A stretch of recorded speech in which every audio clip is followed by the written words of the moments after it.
Everybody, welcome back to Cameron Sports Podcast. I'm your host here, Cameron Lindsay, back with another episode. Today's episode, we got multiple topics.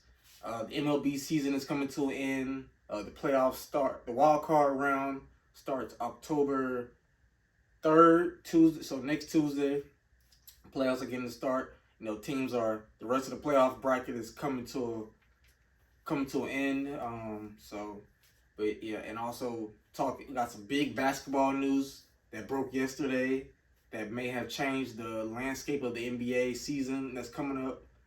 Of course, I also got my Week 5 college football predictions and Week 4 NFL predictions. So, yeah, it's going to be a pretty good episode of good things we got to talk about. So let's get into it. Oh, and also some WWE news for my WWE fans out there. We got some news regarding that. But let's get into it. Start off, of course, like I said, WWE news. Free agent Jade Cargil, former AEW superstar, has signed a multi-year deal with WWE. Now, for those of you who watch wrestling, of course you know who Jade Cargil is. She was in AEW for a little minute. She was undefeated. Like, she went 50-0 for like a whole year. She was the TBS champion for over 500 days. So she was dominant. She's very beautiful. She's in great shape, 6-pack. She even motivated me to get my 6-pack right. It still motivates me. She's an incredible talent. Like I said, I think she could be great in WWE. Like I said, I don't watch too much AEW because, like I said, I'm more faithful to WWE, but I do check it out. And the only reason I check out AEW, one of the reasons to see Jade Cargil wrestle on TV. But she's extremely athletic, and when I heard rumors of her possibly coming to WWE, but I'm thinking like it's probably fake. But it started coming more and more noise because her contract in AEW was expiring. And then the next year, I saw the news, saw her at the pictures of her at the WWE Performance Center videos, and it's official. Now, I don't know if she's going to start in NXT. I think she's too talented to start. Not saying, I love NXT, but I think she'd be on the main roster because if it's possible to have her versus Bianca at WrestleMania, or she can go up against so many women like Charlotte Flair, Ric Flair's daughter, Becky Lynch, Bianca Belair, they're both beautiful, strong, 6-pack, they both athletic. That would be a real great match. That's almost like a WrestleMania main event type of match between Jade Cargil and Bianca Belair, or even Rhea Ripley. That's a main event. Nia Jax, so the women's division in WWE has just got a huge boost with Jade Cargil signing with WWE. So I can't wait to see her, be a basic kick ass in WWE, and I see a big future for her. Like, she's going to be a star because she was dominant in AEW, 50 something and old, champion over 500 days. So she's going to be extremely dominant, and I look forward to watching her soon. But yeah, that's I think the biggest news WWE has got this year is Jade Cargil. That's a huge signing. Next up, the next main event pay-per-view in WWE is Fastlane. That'll be October 7th. And the main event of Fastlane will be Seth Rollins defending his World Heavyweight Championship in a rematch against Shinsuke Nakamura, but this time will be in a last man standing match. Now, like I said, him and Shinsuke did have a good match at the last pay-per-view, which was which one was it? Oh, Payback. At Payback. Yeah, that was the last pay-per-view at Payback. For those who watch wrestling, Seth Rollins has had a back injury. Like, for those who think wrestling is fake, now the storylines is different, but what they go through is real. And Seth Rollins has had a back injury, back surgery multiple times, so his back is not in the best condition. So, of course, Shinsuke Nakamura has made that a point to target his back. Now, I do think Seth Rollins will retain his World Heavyweight Championship against Seth Rollins. Now, will Damian Priest cash in his Money in the Bank contract on Seth? I don't know. Like I said, but it does seem to be wearing down. But I think he's done a great job as World Heavyweight Champion. He has brought prestige to that title, that world title. Like, even though I think Roman Reigns is my favorite superstar right now, but the only thing I'm mad is that he hasn't really defended. He may have defended the world title maybe twice this year. And, Seth has been defending the World Heavyweight Championship like multiple days at house shows, Raw, NXT, SmackDown, pay-per-views. He's steady defending his title. So I'm happy to see the World Heavyweight Championship back, and I'm happy to see it have prestige and meaning to it. But yeah, I'm going Seth over Shinsuke Nakamura. Like I said, I think it'll be a real interesting match. Shinsuke Nakamura wins, would it shock me? Maybe a little bit, because it's like, now will Damian cash in on Shinsuke Nakamura? I feel like it made more sense to cash in on Seth. Especially with his back injury, so I think it'll make more sense to cash in on Seth Rollins. Next up, the next pay-per-view, the next NXT pay-per-view is in No Mercy, September 30th, my birthday. Even though I'll be in Florida, I probably won't watch it live. I'll watch it later on that day. And it got some great matches. With Dominic Mysterio versus Trick Williams for the NXT North American Championship, Baron Corbin versus Braun Breaker, Fatal 4-Way for the NXT Tag Team Championships, the Extreme Rules match for the NXT Women's Championship between Becky Lynch and Tiffany Stratton. But the main event is going to be a rematch between Carmelo Hayes, the NXT Champion, versus Ilya Dragunov from the NXT Great American Bash. Now, that match was really good. Now, it had some controversies because Trick Williams was at ringside and he had the title, and Ilya tried to, go for a flying headbutt to Carmelo, but his head hit the title, and then Carmelo rode him in the ring and does what Carmelo does and beat him. So this should be no interference, straight up. But I'm going to go Carmelo Hayes because Melo don't miss. I think it's going to be a hard, grueling match. Now, if Ilya wins, would it shock me? No. Probably Carmelo will get ready for coming onto the main roster, possibly, if he loses. But I'm going Carmelo Hayes because I think he's done a great job as NXT champion, and I like to see his run continue. But yeah, like I said, that's some of the news in WWE. Like I said, Jade Cargil will be in WWE. I look forward to that. I look forward to when the game comes out next year and can play as her. So happy for the women's division, and I think it's a huge signing.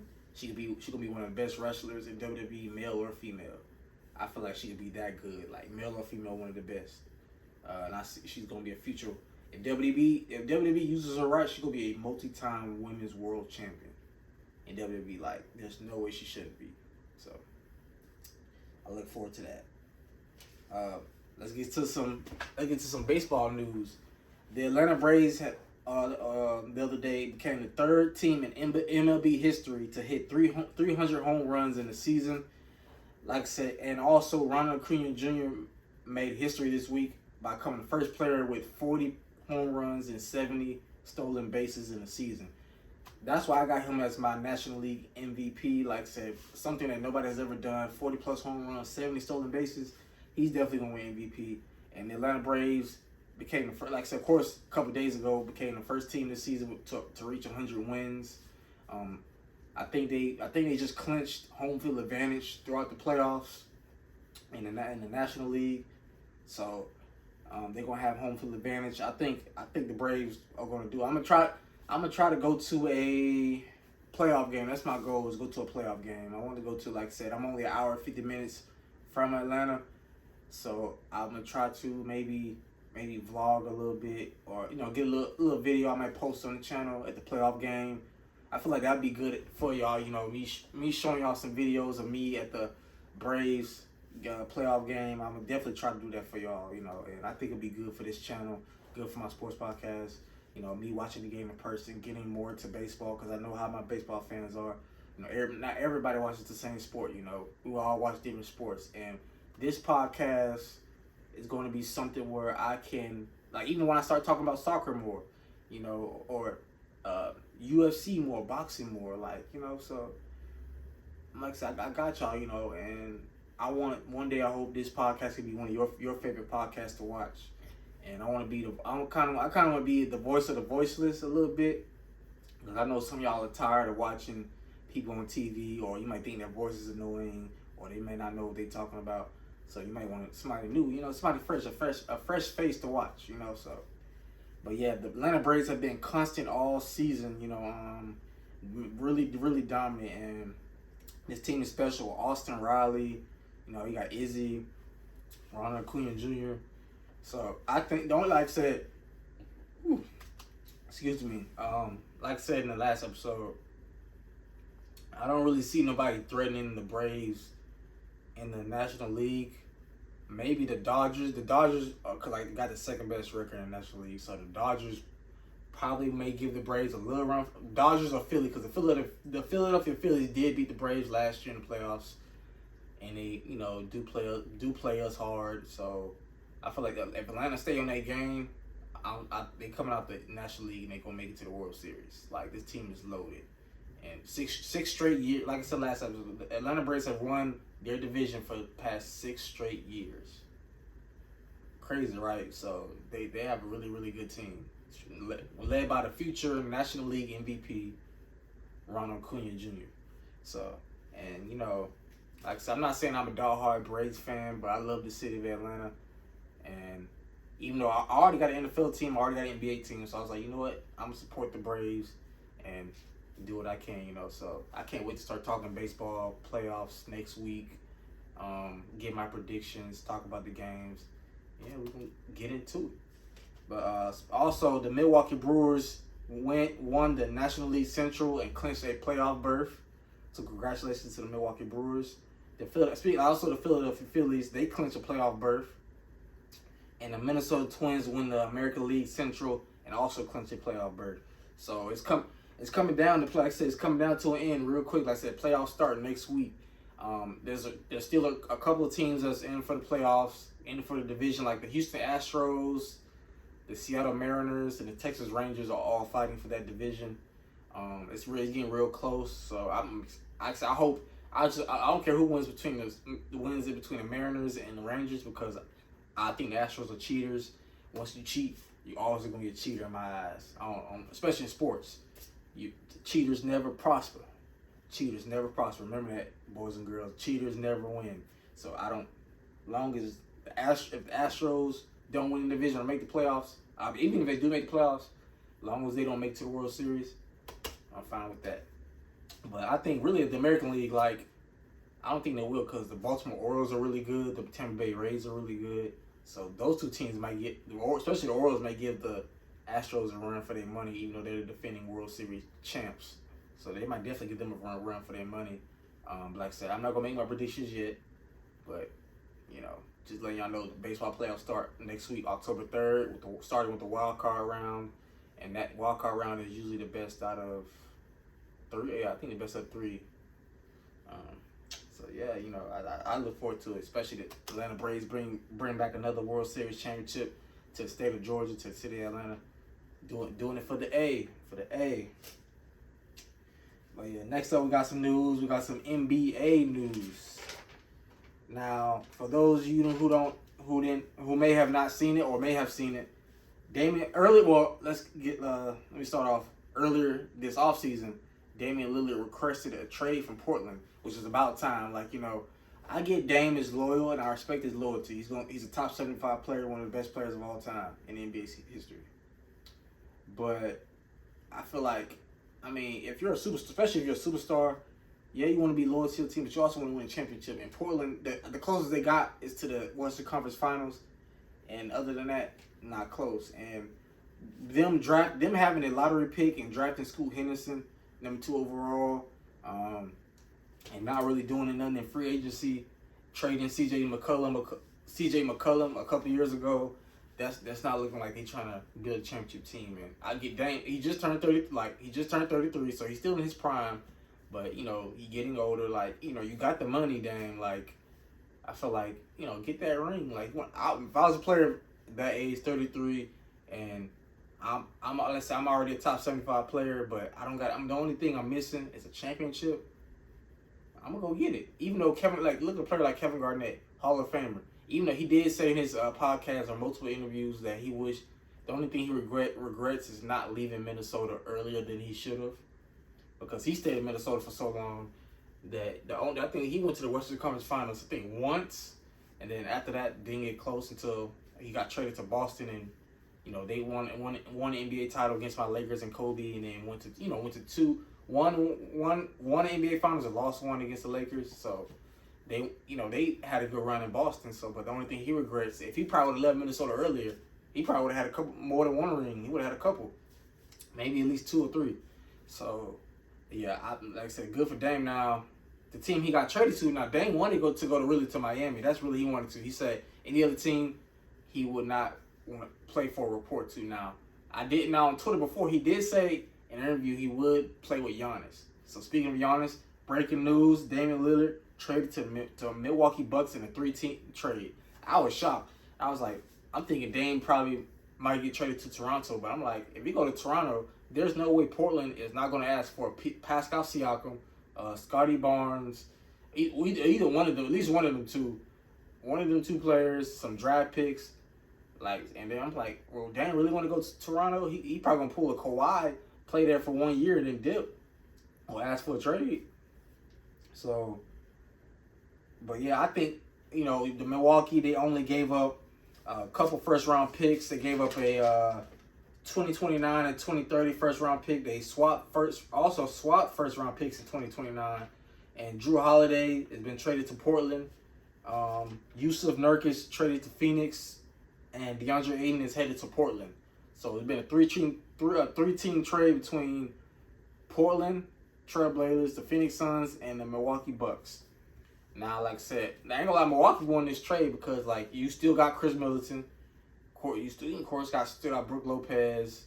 So I mean, they traded Drew Holiday. Now they probably would at point guard position defense. They will decrease because Dame is not really a defender like that. But offensive wise, that's a huge upgrade. Drew Holiday can make some shots, but Dame is really good at pick and roll, and that'll work with Giannis. Then that takes pressure off Giannis. So you don't have to be the closer every time. Dame could be the closer. That improves their half court offense. And like I said, Dame's a really good 3-point shooter. He can pull from deep, and he gonna get buckets, take pressure off Giannis. Giannis can get more rest on the bench. So I think it's gonna be. I think they're gonna be the best. Arguably, probably be the best duo in the East. Now, Jason Tatum, Jaylen Brown, we'll see about that. But I think I think it can work out. Now, NBA championship, I don't know, but I think the Bucks should be in the Eastern Conference Finals. Now, I do feel sorry for the Heat because they missed out on another superstar. And I'm like, if the Bucks made that trade, they could have traded with the Heat. If all the Heat, I would have gave them Tyler Hero, some first-round picks. Because that's basically what the Bucks gave them. They gave them Drew Holiday. They gave Portland Drew Holiday and some first-round picks. And it's been reported Portland's not even gonna keep Drew Holiday. They either gonna buy him out or trade him, which I figured because he's a player that can help with a team that's ready to contend for a championship. So he's not gonna stay on Portland.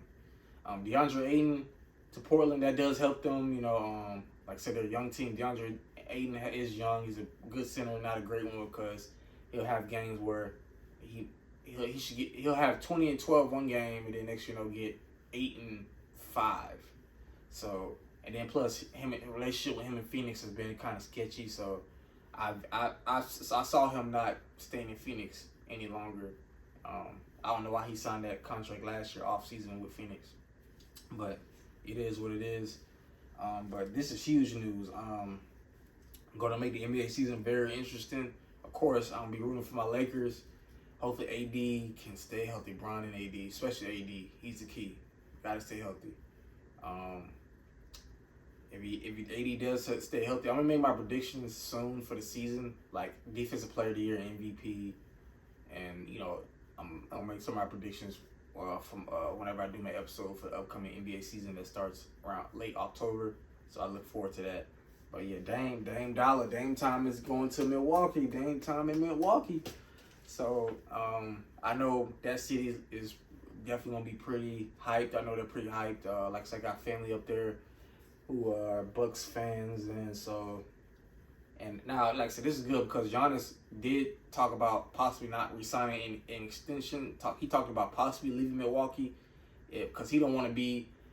That's what I like about Giannis, his mentality. He don't want to just win one title. He want to win multiple titles. So he was like, I don't want to be a player where I only win one title and then keep losing the rest of his career. So I don't know. This could possibly be a chance for Giannis to say, okay, you got me, Dame, another superstar.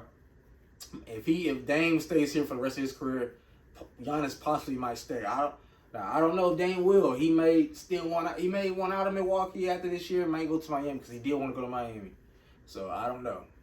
Like I said, if I was Giannis, I probably wouldn't sign that extension yet. I would probably wait. I would wait after this year, see how it is, see where Dame mindset is, will he want to stay in Milwaukee. So yeah, but that gonna be a real interesting NBA season, especially with the in-season tournament and everything.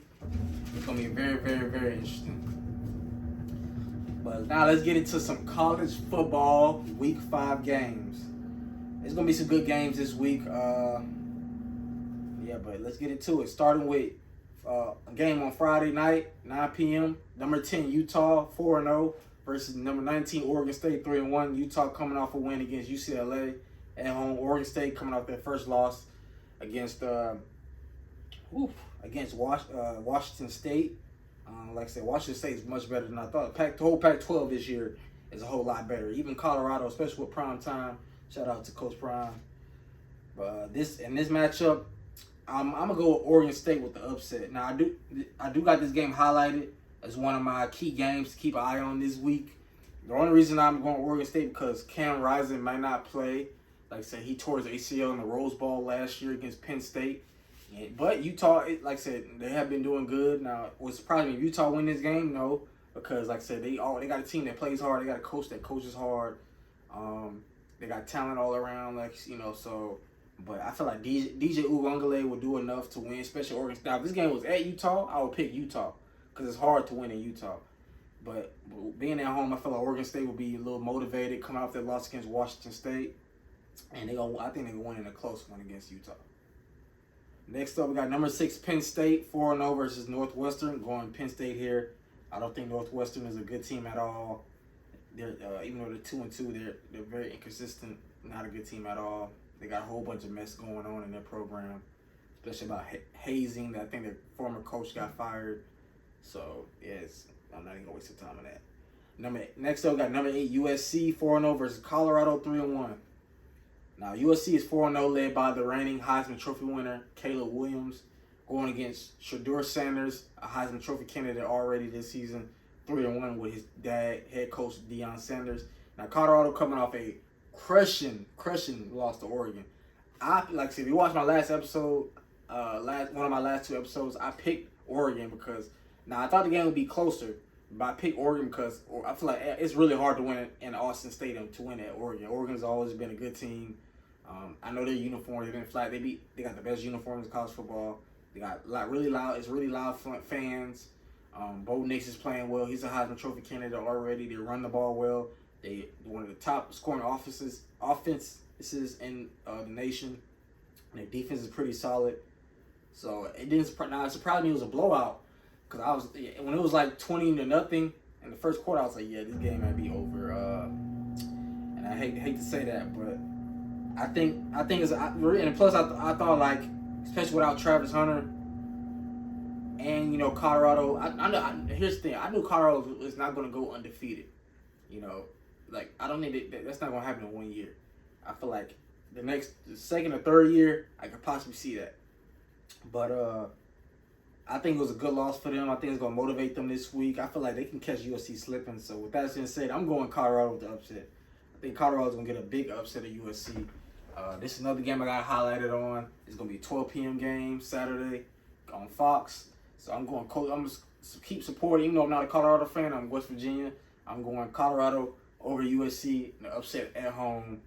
So Sheduar's going to ball out. I think he's going to have a bounce back game. They got their offensive line got to protect Sheduar. You got to protect. If you protect Sheduar, Sheduar's going to light it up. Like he can't light it up if you are not protecting them. Like they got to do a better job. And I feel like in the offseason, Coach Prime is going to get that O-line straight. He's going to get that D-line straight. They got to be able to rush the passer. You got to get that run game right. Because you got a speedster and Dylan Edwards. So, get the ball in his hands, let him get in space. So basically the O-line just got to do a better job run blocking and pass protecting. Like, they got to do better. Next up, we got 22 ranked Florida versus who's 3-1 versus Kentucky 4-0. This is gonna be a good game. I ain't highlighted because I'm like I don't know what to think, but I'm gonna go Kentucky. I feel like Kentucky's probably gonna get Florida. I think Kentucky's gonna win this game. I think they're gonna get the upset over Florida. Kentucky has been pretty, especially with their transfer Devin Leary from NC State. He's been playing pretty well. I think it's gonna be a close game. I'm going Kentucky over the upset versus Florida at home. Next up, got #1 Georgia Bulldogs versus Auburn, who's 3-1. Georgia's 4-0. Now Georgia, they did play a little sloppy in the first half against South Carolina. They was down 14-0 or 14-3, I think. But they ended up coming back, scoring 24 unanswered points, and ended up winning the game 24-14. Their defense stepped up. The offense got it going. Brock Bowers is looking good. Carson Beck is playing pretty solid. Like they said, they don't need Carson Beck to be this whole Heisman Trophy winner. They need Carson Beck to basically do the right things, like make the right plays. They got a pretty solid running game, pretty decent receiving core. The defense is really good. So I feel like he does the right things. They're going to be fine. Auburn, they're coming off a bad loss against Texas A&M. I don't know what they look like. That was bad. Even though Auburn's at home, I'm going Georgia. Georgia should win by at least 2.5 touchdowns, 3 touchdowns. I think Georgia's going to dominate Auburn. Sorry about that, Auburn. Yeah, but Georgia's, they're not losing to Auburn. Sorry. Next up, we got #2 Michigan 4-0 versus Nebraska 2-2. Not even waste no time. We're going Michigan. Michigan looked good and Jim Harbaugh's return last week. Like I said, JJ McCarthy is looking really, really good. Their defense is looking really good. Blake Corum, running back the running back duo is looking really, really good. Like I said, now Nebraska, the defense is good, but their offense is trash. I don't know if they made any quarterback changes. They probably did, but I have to look into that. But I'm going Michigan. Either way, even if they did, I'm going Michigan on the road against Nebraska. Big. Next up, I got this game highlighted. 24 Kansas 4-0 versus #3 Texas 4-0. I think this game can be good. Now, this game can maybe tell me a lot. Well, is Texas football back, or is Texas for real? Because I think 2 years ago, they lost at home against Kansas. Kansas was underdogs, and Kansas came into Austin and upset Texas. So will Texas step up, win the game they're supposed to win? This is a top 25 matchup. Win the game you're supposed to win, and maybe solidify themselves as a really, really serious playoff contender. But I'm going to go Texas and over Kansas by at least 10 points. I feel like Texas should win at least by 10 points. Because Kansas is a good team. They're not bad. They are good, but I feel like Texas should win this game. Next up, we got 23 ranked Missouri, who's surprisingly 4-0, versus Vanderbilt, who's 2-3. Now, I ain't gonna lie, Missouri is better than I thought this year. I think it was a week or two ago, I had picked Kansas State to beat Missouri badly, and Missouri shocked me and got the upset at home, kicked a 60-plus yard field goal with a few seconds left in the game, and they won. So I'm going Missouri. Missouri's a lot better than I thought, so I won't underestimate them this week, especially going against Vanderbilt. They're like the Powerpuff Girls of the SEC, at least when it comes to football. Academics, Vanderbilt's probably the Alabama of football when it comes to academics. They probably got the multiple national championships when it comes to academics. But yeah. Next up, we got #13 ranked LSU 3-1 versus 20th ranked Ole Miss 3-1. This game could be close, but I'm going LSU. I don't see it. Ole Miss coming off a bad loss against Alabama. I thought they would possibly beat Alabama. I picked Alabama to win that game, but I thought it'd be closer. And it's seemed like after Ole Miss scored that one touchdown, the offense just couldn't never get it going. And yeah, I think Jaden Daniels is playing really, really well. Malik Neighbors, LSU's playing really, really well. So I think LSU's going to win. Just like they did against Mississippi State, they're going to come this time. They're going to dominate Ole Miss. I feel like they're going to dominate Ole Miss. Next up, we got #1 Oregon 4-0 versus 1-3 Stanford. Not even going to waste no time. I'm going to Oregon. Bo Nix is going to look very, very well. Bucky's the running backs gonna look pretty well. They can run the ball. Bo Nix is looking like a Heisman candidate. Possibly a first round pick in next year's draft. Stanford, yeah, they're 1-3. They lost to the FCS team at home a couple weeks ago, and they're looking pretty bad. I don't know what's going on with Stanford. Next up, we got Iowa State, who's 2-2 versus 14th ranked Oklahoma 4-0. I'm going to Oklahoma. Not gonna waste no time. Iowa State got a whole bunch of stuff going on. They got some gambling stuff going. They got players suspended. Dylan Gabriel for Oklahoma's looking really real. Brent Venables got Oklahoma's defense playing much better than last year. So I think Oklahoma's gonna be it's probably gonna be Oklahoma and Texas in the Big 12 championship game, and that'd be funny because both those programs are leaving the Big 12 after this year. They're both going to the SEC. So and then plus they also play each other in the regular season this year in the Red River rivalry game. That's a neutral site game. So yeah, that's gonna be pretty interesting. I'm definitely gonna have that game highlighted whenever the game comes up. Next up, I got this game highlighted. 11th ranked Notre Dame, who's 4-1 versus 17th ranked Duke, who's 4-0. Now Notre Dame should have beat Ohio State. They had 10 players on the field. They let Ohio State march down, win the game with like 5 seconds left in the game. Ohio State ran the ball, won it. Now people say Notre Dame lost because they had 10 players on the field the last play of the game. Now, I feel like maybe that could make a difference, but I'm like, I don't know. I feel like they probably would score still either way, even if they did have 11. But if Notre Dame wants to have a shot of getting back into the college football playoff, they got to win games like this. So I'm going to pick Notre Dame. I trust Sam Hartman.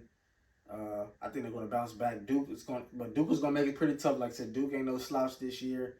And I think it's going to be a pretty good game.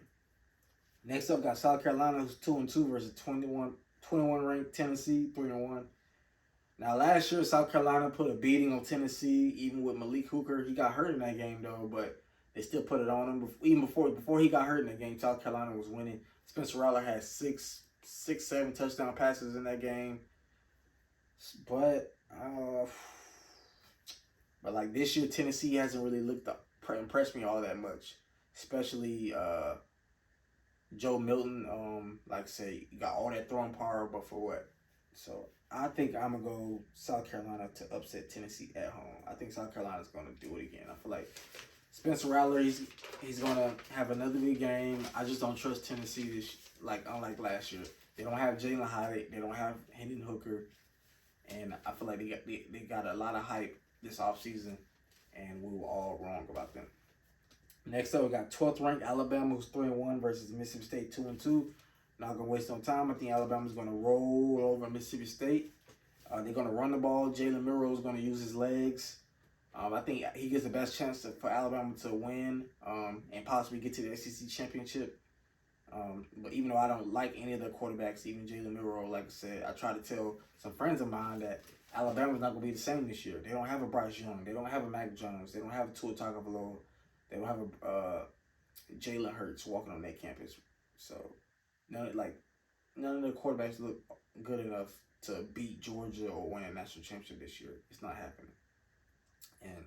But Mississippi State ain't much better. Alabama's defense is good. You got Dallas Turner. You got Kool-Aid McKinstry, who's the best defensive back arguably in the country, him and Travis Hunter. So I think, Alabama defense is good. So I think Alabama defense could be good enough to shut down Mississippi State, and the offense going to roll all over the Bulldogs. Next up, we got 7th ranked Washington Huskies, 4-0 versus Arizona, 3-1. I'm not going to waste some time. I'm going Washington because Michael Penix Jr., who's my Heisman right now, if I had to vote, I'm going Michael Penix Jr. because he's playing very, very well. He leads the nation in passing yards.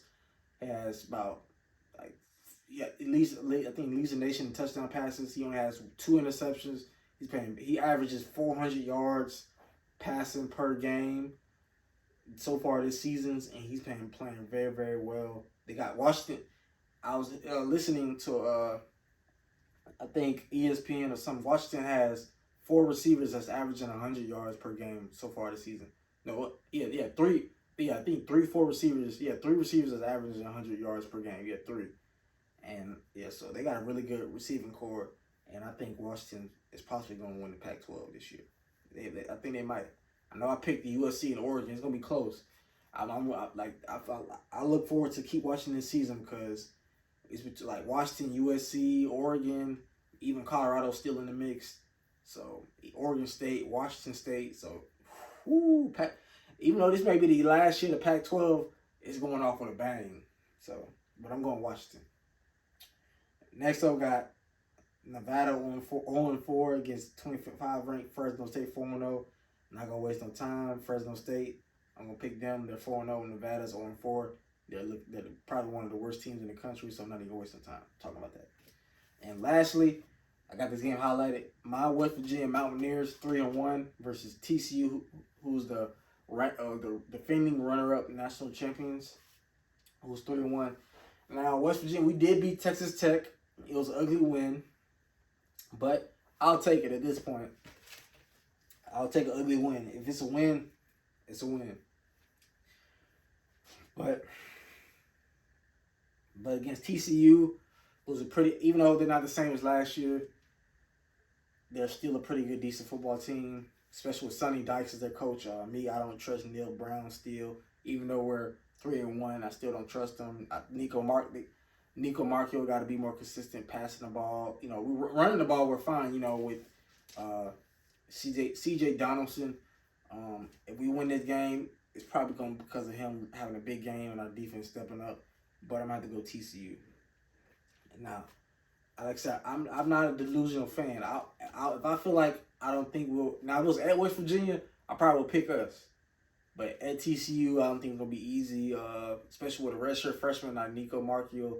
I feel like, I don't know, unless he has a big game, passing the ball, because you can't be in the game against Texas Tech late in the third quarter, only have 50 passing yards. And so, but that'll be a Saturday game at 8 o'clock. But I have my eye on that game. West Virginia and TCU, Notre Dame and Duke, Kansas versus Texas, USC versus Colorado, and Utah versus Oregon State for Week 5 of the 2023 college football season. So, yeah, like I said, I definitely look forward to it. I hope Colorado wins against USC. But it ain't gonna be easy. Now USC don't got no almighty defense. Their defense is better. So maybe if they can keep Sheduar up and not give up too many sacks, they can keep the game close. And if they keep the game close late, I ain't gonna be surprised if Colorado wins. So, but now let's get into NFL Week 4 games of the season. So got a lot of football. College football is back. NFL's back. Let's get it. So next up, we got a Thursday night football game between the 2-1 Detroit Lions versus the 2-1 Green Bay Packers. Now, these two teams I got finishing first and second. I got the Lions winning the NFC North because I feel like the Lions are better. Jared Goff playing pretty well. They got a better defense, a little bit better defense than the Packers. They got a better receiving corps led by Amon-Ra St. Brown. I told y'all Amon-Ra St. Brown will have a breakout year this year, and he's already off to a good start. Now, they don't have old buddy out of Alabama, their second-year player, because he's suspended for the first, I think, 6 games. But Amon-Ra St. Brown been playing really well. Jahmyr Gibbs is playing pretty decently. So at the end of the Detroit Lions, led by Aiden Hutchinson, the Detroit Lions pass rushers were playing very, very well. It was hard to run the ball on them. They got pretty good pressure on the court. Now their secondary, and they're probably gonna get their secondary right. That's probably their weakness of their defense, but their pass rush is very, very good, led by second-year player Aiden Hutchinson out of Michigan. But I'm going to go with Detroit Lions in a close one. Now, Detroit did beat Green Bay last year with Aaron Rodgers, the last game of the season. The Packers had a playoff berth on the line. If they won the game, they're in, but they lost. Now, Jordan, like I said, I was listening to the Pat McAfee show. He said if Jordan Love win this game, it's kind of be like his coming out party. And I agree. Like, if the Packers win this game, I think this kind of will be like his coming out party, because he'll do what Aaron Rodgers couldn't did last year. He'll beat a really good Detroit Lions team, and possibly the Packers can win it because this division is wide open. Even though the Bears are terrible, they're not going. The Vikings are 0-3. It's like they're good, but they're not consistent. Like they just can't win close games. And I don't know, their defense is terrible. So I think it's going to come down between the Detroit Lions and the Green Bay Packers. But I'm going to go with the Lions because I think Jared Goff is a slightly better quarterback than Jordan Love right now. And their defense is better. Next up, we got the Raiders 1-2 versus my Chargers who are 1-2. Like I said, now, like I told you, I said I'm not watching another Chargers game until Brandon Staley is fired.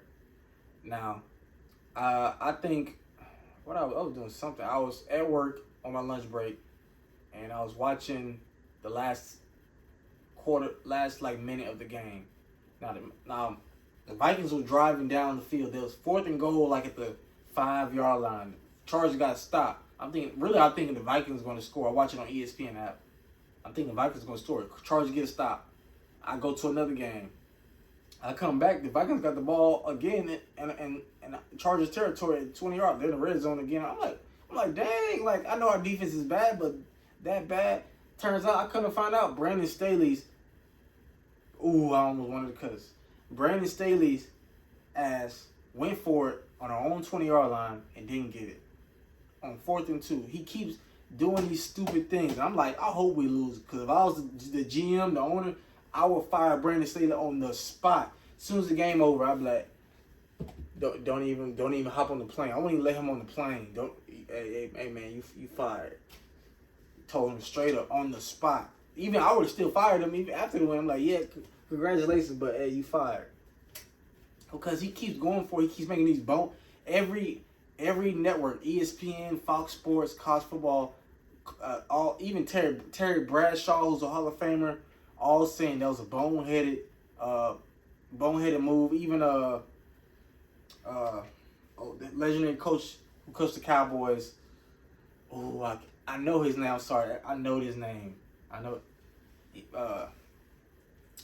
Anyway, I'm not gonna get into that because Brandon Staley Jimmy Johnson. That's what. Yes, Hall of Fame coach Jimmy Johnson even called it a boneheaded decision by Brandon Staley. He keeps going for it, making these dumb plays. So really, we should have lost the game. The only reason we won is because Kirk Cousins and the Vikings offense had a brain fart. They didn't spike the ball when they got closer and to the end zone, and he ended up throwing a pick that got tipped by Kenneth Murray in them, and he picked it off. So in this case, I feel like the Chargers should win the game, but I feel like knowing them, they can find some way to lose. I'm going Raiders. I don't know. I just feel like Raiders. I just don't trust. I trust Justin Herbert. He's playing pretty well. The offense, I trust. It's just the decision making by Brandon Staley. He's going to find a way to give up the game. It's going to be close because the Chargers and Raiders are rivals. I think Devontae Adams is going to have really, really good games. He's probably going to have a Tyreek game with over 200 yards. J.C. Jackson is a terrible signing. Wasted our money. I think they should trade him at the trade deadline at some point or cut him after this season because he's a waste of money and a waste of space. But I'm going Raiders. Next up, we got the Atlanta Falcons 2-1 versus Jaguars 1-2. That'll be a Sunday game, 9:30 a.m. in London. It's going to be a pretty interesting game because the Falcons are looking pretty good. Now, Desmond Ridder, there's still questions of that. The Jaguars are not off to a good start, but I think they'll bounce back against this game against Atlanta. It'll be a close one. So I'm going to go Jaguars. I think Jaguars are going to win a close one against the Falcons. Even though Bijan Robinson is looking amazing, the Falcons' defense is playing pretty well. But I think the Jaguars are going to need a win to bounce back. I think they need this win more than the Falcons. Next up, this is my second game I got highlighted. The Miami Dolphins 3-0 versus the Buffalo Bills who are 2-1. Now, this game I'm going back and forth because I feel like the Dolphins and Bills probably going to split this season. But the Dolphins are playing very, very amazing. They're coming off a 70-point performance. Yes, I said 70 points against the Denver Broncos. They beat them 70-20 at home last week. But, the Bills' defense is playing a little bit better than they did week 1. Josh Allen's playing better. But I feel like, I don't know, will the Bills' defense be able to stop Tyreek Hill, stop Tua, that fast-paced offense? So I think I'm going to have to. And now the game is at Buffalo. It depends on Josh Allen and Stephon Diggs. But I'm going to have to go Dolphins in the close one. I feel like Dolphins will win.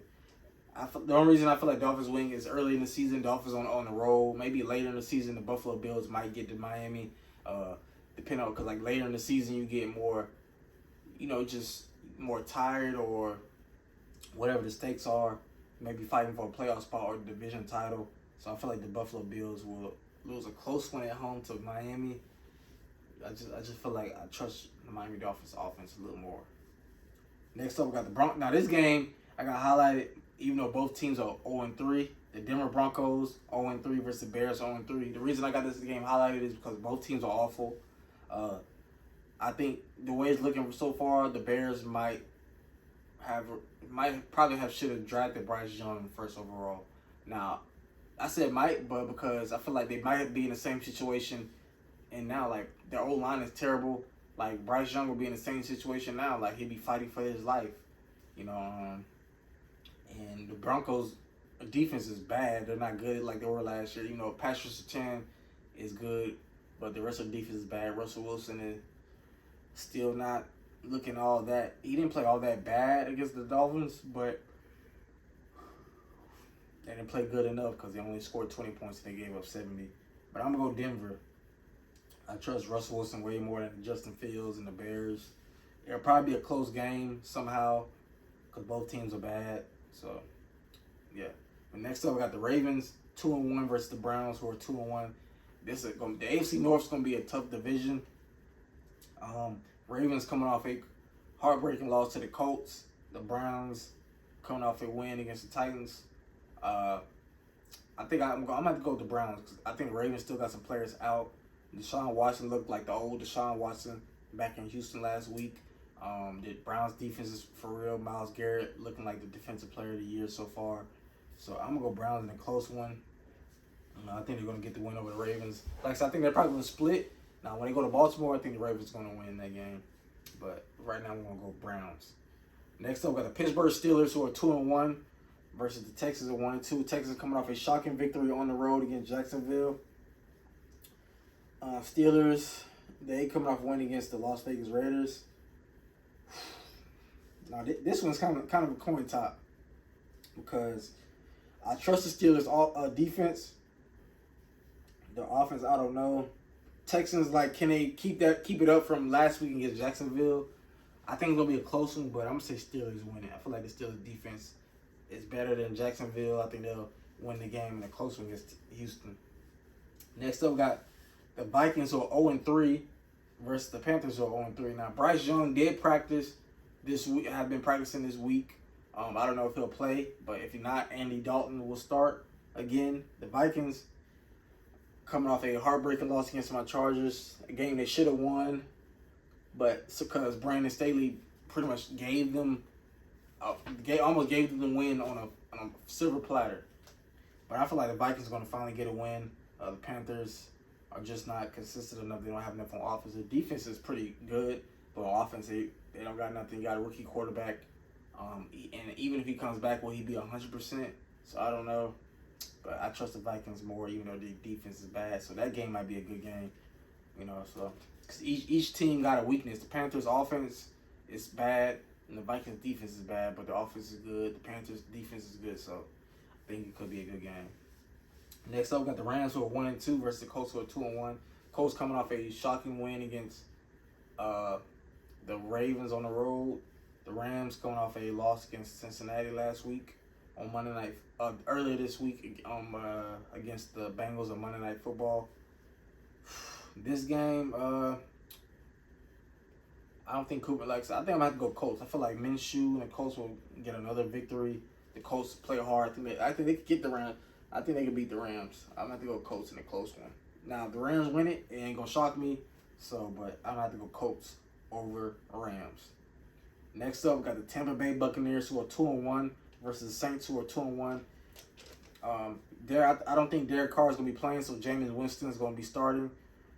Baker Mayfield and the Bucs coming off a loss on Monday Night Football against the Eagles, so I think they're going to be motivated. And I'm going to have to go Buccaneers because I don't trust either quarterback, Baker Mayfield or Jameis Winston. But I think Jameis Winston is a little bit more turnover prone than Baker Mayfield, so I'm going to have to go Bucs in a close one. The Bucks in a close one. Next up, we got the Commanders, who are 2-1 against the Eagles, who are 3-0. Now, last time the Commanders played the Eagles was, I think, on Monday Night Football. The Commanders got the upset. The Eagles were undefeated. So I think the Eagles going to be motivated to get the revenge last year, losing to the Commanders at home. Now, hopefully Jalen Hurts plays better. Their defense is looking really good. Jalen Carter's looking pretty good. So the A.J. Brown had an amazing game. DeAndre Swift is looking really, really well. I think that was a good trade pickup for the Eagles. So I think the Eagles going to win this game. I don't really trust Sam Howell that much. He looked terrible against the Bills. So it's going to be pretty hard to get a win in Philly. Next up, we got the Bengals, who are 1-2, going against the Titans, who are 1-2. They're coming off a close win against the Rams. Joe Burrow, he may not be 100%, but, Jamar Chase had a good game. The Bengals defense looked pretty well. I'm going to have to go Bengals. I think the Bengals are going to bounce back after an 0-2 start and get back-to-back wins to make it 0-2. It'll probably be a close game because, like I said, with Derrick Henry, the Titans are probably going to run the ball. But I don't trust Ryan Tannehill all that much. And I don't think they got anybody to start Jamar Chase and them boys.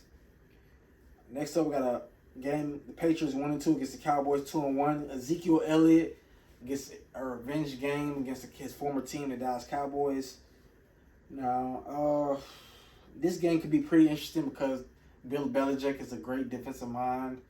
He probably gonna come up with some stuff to try to take away CeeDee Lamb, make Dak throw it to other receivers. I don't know, but the thing is, will the Patriots offensive line be able to protect him against the Cowboys, against Micah Parsons? Bill Belichick's gonna have to find a way to neutralize Micah Parsons, and DeMarcus Lawrence. So I feel like it's gonna be a close one, but I'm gonna say Cowboys. I trust Dak a whole lot more than Mac Jones. And Dak's a good quarterback. He's not a great one. He may be inconsistent, but I trust Dak way more. He's a good quarterback. He's not bad. Even though I don't like the Cowboys, I can't stand y'all fans because y'all do this hype. It was funny, they lost against the Cardinals last week. That was one of the games I got wrong. And I'm not shocked because the Cowboys do this every year. They do it every year. I just sit back and be like this. I be quiet. Even when they win, I should be quiet. I be like, the Cowboys can go 16-1 this year. I just sit quiet. Because they're going to choke. That's what they do. When the playoffs matter most, they choke. When they play bad teams to mediocre, it could be a mediocre team that makes the playoffs. They beat them. And then when they play a team that's really, really good, like the 49ers, they choke. The Eagles, they choke. The Packers, they choke. So, come on now. Next, speaking of the Cardinals, they're 1-2. They go against the 49ers 3-0. Not going to waste no time. I'm going to say 49ers. Unlike the Cowboys, the 49ers are complete. Brock Purdy is playing perfect football. That defense is playing very, very well. Deebo Samuel, Christian McCaffrey looking very well. Brandon Ayuk is looking very well. George Kittle is looking very well. So I think the 49ers are going to dominate this game. They're the most complete team in the NFC right now. So I think the 49ers are going to dominate the Cardinals, unlike the Cowboys did last week. Next up, we got the Chiefs. A Sunday night football game, 2-1 against the Jets, 1-2. Not going to waste no time. I'm going to pick the Chiefs. I think just like they did the Bears, I think they're going to put 40 piece on the Jets. And I know you're saying that, but the Jets got a good defense. Yeah, but if your offense is constantly going 3 and out, that's going to wear down on the defense. That's going to wear down on Sauce Gardner. That's going to wear down on them boys. So I don't trust Zach Wilson. He's bad. Just like Shannon Sharp said, he couldn't play dead in the country western. I said that last week on the last episode. So, like I said, the Jets, I don't know, they better figure something out. But like I said, beg the Vikings, hey, what would you want for Kirk Cousins? Or get Carson Wentz, even though I know he may not be a good quarterback, but he's better than Zach Wilson. Gives you a better chance. Zach Wilson just can't play. I'm sorry. I was listening to ESPN First Take and First Thing First on ESPN and Fox, and they put up some numbers. Zach Wilson numbers first couple years in the league versus Jamarcus Russell, who's arguably right now the biggest bust in NFL history because he was the number 1 overall pick and only lasted 3 years in the league. Zach Wilson numbers are almost the exact same as Jamarcus Russell's numbers those 3 years he played in the NFL. The only difference is Zach Wilson was drafted 2nd overall, Jamarcus Russell was 1st overall. So that's how bad he is. But next up, we got the Monday Night Football game between the Seattle Seahawks 2-1 versus Giants 1-2. I'm going to go Seahawks. I trust Geno Smith a whole lot better. DK Metcalf, Tyler Lockett, the rookie Jackson Smith-Njigba at Ohio State. The Seahawks defense, I trust them. I don't trust Daniel Jones. I think the Giants are going to regret paying him $40 million a year. And I don't know if Saquon's back from injury yet. I'd look into that. But even if he's back, I trust the Seahawks more than the Giants. And yeah, like I said, again, the games I got highlighted for this week: Lions versus Packers, Dolphins versus Bills, Broncos versus Bears. It'll be funny if the Broncos and Bears tie. That would be funny. I feel like that would be really good for this season if both of them tied and go and be 0-3-1. And also the Ravens, who are 2-1, and the Browns are 2-1. So those are the games I got highlighted for this week. Again, like I said, the MLB season is coming to an end. The playoffs start October 3rd with the wild card round, best of 3 or 5. Like I said, a couple teams that have clinched. So again, the Milwaukee Brewers have clinched. The Philadelphia Phillies have clinched. The Minnesota Twins have clinched. Of course, the Braves were the first to clinch. The Dodgers have clinched. The Baltimore Orioles have clinched. The Tampa Bay Rays have clinched. So, but it's still a couple more spots left. So it's going to be coming down to, possibly the Houston Astros, the Seattle Mariners, the Texas Rangers. I look forward to talking some baseball, and I will try my best to go to a playoff game, the Atlanta Braves. I'm going to try my very best. I will. I promise you. I will try. Because like I said, I haven't been to the new stadium. I've been to the old one, but the new stadium I haven't. And also, like I said, Jay Cargil, former AEW superstar, signs a multi-year deal with WWE. Damian Lillard traded to the Milwaukee Bucks. Will him and Giannis win an NBA championship this upcoming season? Of course, and then Seth Rollins defending his World Heavyweight Championship in a rematch against Shinsuke Nakamura. NXT No Mercy pay-per-view is this Saturday, on my birthday, September 30th. And like I said, speaking of my birthday, I'm not going to say Cash App or anything, because like I said, I've never been into it. Now, unless y'all want to see me Cash App, y'all can act in the comments or on Facebook or any of my social medias. You can be like, hey, Cam, what's your Cash App? That's fine, but I would rather take a subscribe to my channel. Like, if you haven't subscribed yet, I'll take that as a birthday gift, or get one person to subscribe. That's free. Like, that's a free gift. That's like just saying happy birthday, but a little extra more. You just press the button, click, subscribe. You know what I'm saying? I appreciate that. It'll be my 27th birthday. I don't look it, blessed with a baby face, blessed with muscles, blessed with a six-pack, so don't let the baby face fool you. But, I'm blessed to see another year. Like I said, I'll be going to Florida for a couple of days, enjoying my birthday. One of my bros, one of my closest friends, who've been my brother, been my brother since Germany days. But yeah, like I said, that's what I would want for my birthday. Subscribe, help me get closer to 200 before November. Like I said, even if I only get one new subscriber for my birthday, I'll take that as a gift. Like I said, like I always say, one new subscriber a day is a win for me. Because like I said, that's one step closer to 1 million subscribers, and that keeps me going. And I never have any doubt. Like, dang, can I do this? Can I keep this sports podcast up?